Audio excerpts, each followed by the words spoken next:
I don't know if you guys have noticed, but there seems to be an unwritten rule in all corporate boardrooms, in all car companies around the globe, that EVs, plug-in hybrids and hybrids, they either A, have to be a crossover, B, have to look like a spaceship, or C, must be a performance car, or a combination of all of those three. What if we were to change things? What if we were to make an EV look like, wait for it, a normal car?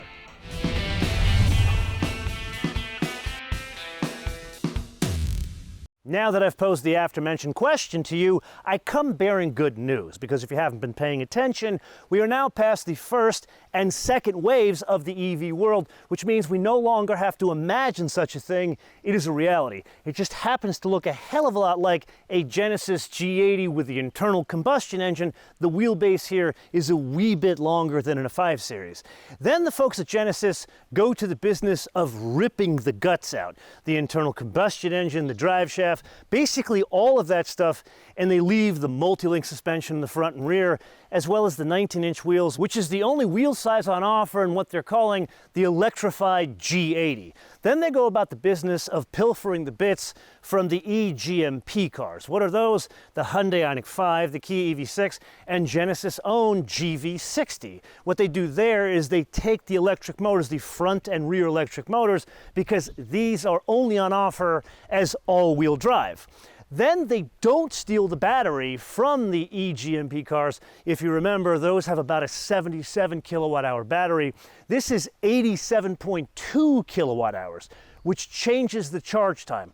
It's still crazy fast because this is blessed with the 800 volt architecture, but instead of 10 to 80% in 18 minutes, this is 10 to 80% in 22 minutes because of the extra 10 kilowatt hours. Now, all of this works in conjunction with an onboard charger that's rated at 10.9 kilowatts. Yes, all fine and good, but why is this important to us? Well, here is an EV that looks, thankfully, like a normal luxury car. Yeah, they changed the front end a little bit, but at the end of the day, the US government has rated this at 282 miles of range. In terms of performance figures, it's big, not an M5, but it's still not a slouch. 0 to 60, 4.9 seconds. So yes, it's April here in the California Republic, but welcome to very early June gloom. With that, 5,038 pounds, or depending on express your weights and measures, 2,285 kilograms. Now, huge point of order. This is about 580 pounds heavier than a twin-turbo V6 G80, 1,080 pounds heavier than a 4-cylinder G80. With that, sport mode. Oh my God, it doesn't drive like either. That thing, it gets up and goes. You can definitely tell the torque. Yeah, I feel like the two motors, they're not as in sync as other eGMP products, although this is not an eGMP car. I feel like the front is biting more than the back, but still, the delivery of torque is unbelievable here. As we go around the corner and notice, we get out of the June gloom because we're just that much farther away from the ocean.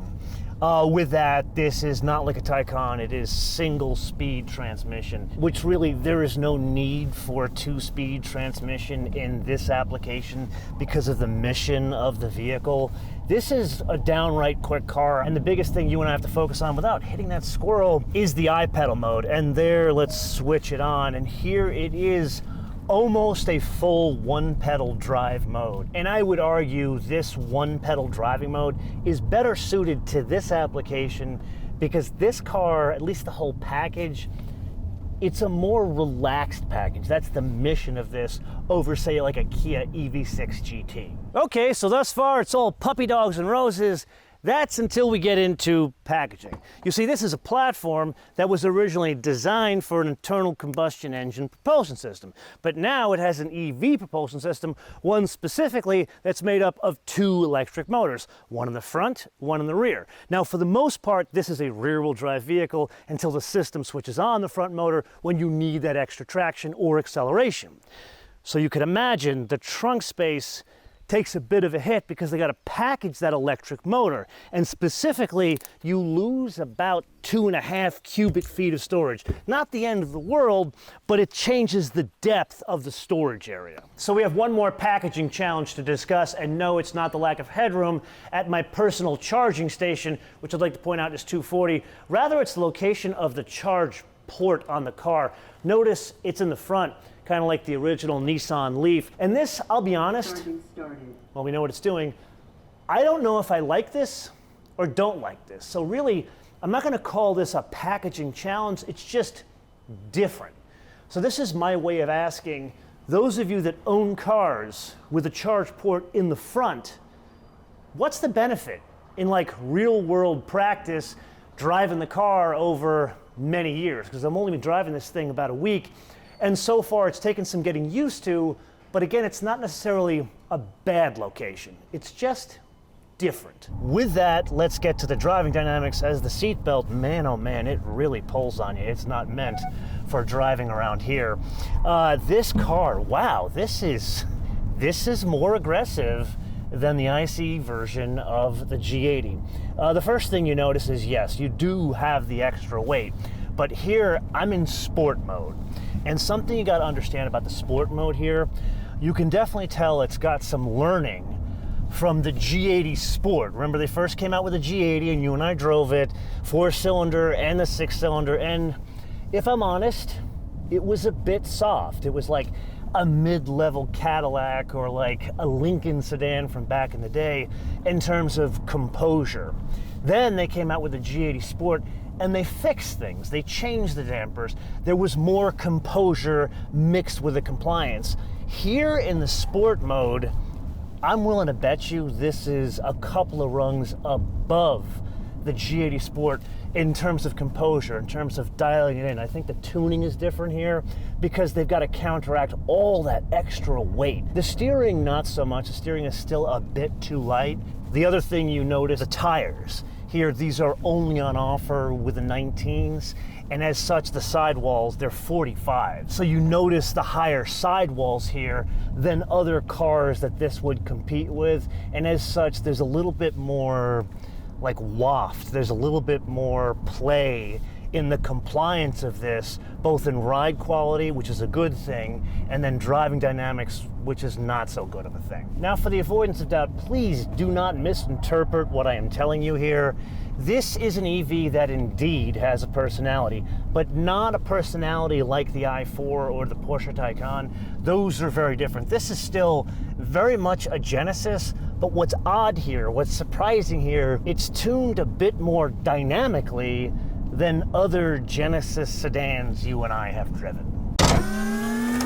Yes, it is indeed that time again to play your favorite game on the Options Game with today's contestant, an EV that has a design that you do not have to explain to your friends. The Genesis Electrified G80 for a base price of, wow, $79,825. That you will have to explain to your friends, which brings us to an obvious question. How much was the original G80 that we drove? Well, the 4-cylinder, that $50,000. Then the V6 twin turbo, the base price of that was $65,750. If you remember, the fancy ones came in about $72,000. Now, yeah, that's a lot of money, but what they do here, at least to make up for some of that cost, this only comes one way, just the fancy model. So it comes fitted with the Napa leather, the 3D instruments, the head-up display, satin finish wood trim on the inside, heated and cooled seats, a rather kickin' stereo, and then being this is an EV, they pilfer that vehicle-to-load system from the Ioniq 5, the Kia EV6, where you can use this as a generator. Say if you were to take it camping, not that you would, up to 3.6 kilowatts. Then there's that paint. Believe it or not, that's optional. They call it, I'm gonna butcher the name here, Uwani or Yanni White. It's an additional $575, and that's in addition to a regular white they have on offer. I wouldn't pay extra for this, and in total there are 9 colors on offer. The inside of this is also white, so basically this is the wrong color combination. I wanted to get a different color, but that was booked very far out, so we had to go with this one. Then the only other thing we pay extra for is the destination and handling from Ulsan, Korea for $1,125, which brings us to a total retail price of $81,525. Now, huge hinweis here. The car you are looking at, yes, it looks like a normal car, but it's missing something very important for a luxury car, and that is no sunroof. And it's not just this one being a basic car because it only comes one way. You can't get the sunroof in the Electrified G80. So let's you and I pick up that conversation about the sunroof and understand the why behind that decision, because if you really drill down, it makes no sense. A car like this, it's fancy. Most people that buy cars like this are going to want a panoramic sunroof, which you can get in a regular ICE G80. But if you drill down on the spec sheet, you see the answer. This has batteries. Basically, you're sitting on a queen-size mattress here, and that takes up space because in reality, this was packaged as an internal combustion engine car, not really an EV from the outset, no matter what Genesis says. And as a result, there's less headroom here. So this car without the sunroof has 1 inch less of headroom than the car with the sunroof. So the reason why that's the case is the battery basically raises the height of the floor. So the first thing you notice when you get behind the wheel is, I feel like I'm sitting up. You always want to put the seat down. Now, I think there's something that could be done here, and really it's a trick that would be stolen from Cadillac. Remember when we spoke to Jamie, who's the chief engineer of the Lyric? That car has a panoramic roof. Doesn't open, but that one, it's not there because they want to give you a sunroof. It's there because they needed the extra headroom, and by making it a glass roof, they gave themselves probably about 1 inch of play. I would argue they could do the same thing here, where make it a fixed glass roof with a sunshade, and then you'd gain back the inch that you lose to the ICE, and you'd still have the sunroof.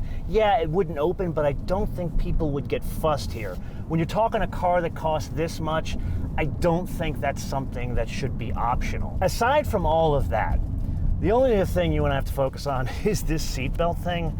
I've noticed this in other Genesis. It's overactive with the safety nanny and pulling you in when it thinks the car is about to get into an accident. Granted, most Genesis probably are not designed to do what we're doing here. Maybe in the sport mode, it should be reprogrammed. Other than that, lovely place to be on the inside. Okay, so what have we learned today? Well, if it wasn't obvious, even with some of the packaging challenges you and I discussed, I like this a lot more than I thought. The only catch, 80 grand. Now, why is that a catch? Well, it's too close for comfort to the EVs that are crossovers, the EVs that look like spaceships, or the EVs that are performance cars. So you can kind of see why the boardrooms do what they do, but it doesn't mean this can't work, and this brings us to the wish list here. I totally get that the R&D for EVs not paid off, not even close, which is why this thing is 80 grand. Put another way, 30 grand more than the base price of this with a 4-cylinder engine, itself a decent car. But this really is about $15,000 too much. And here's specifically why. The basic Taycan, same price as this, or an i4 M50 with a good amount of options, less than this. And most folks who would want an EV, my guess would want the shape of those cars, even though the i4 looks like a regular BMW. But I am one man, and this is the point of the episode that I turn around to you guys to opine in the comments below, or via our social media, MotoManTV on word, MotoManTV on word, Facebook, Twitter, and Instagram. And with that, if you got value out of this episode, I would greatly appreciate you sharing them with all your friends on your socials.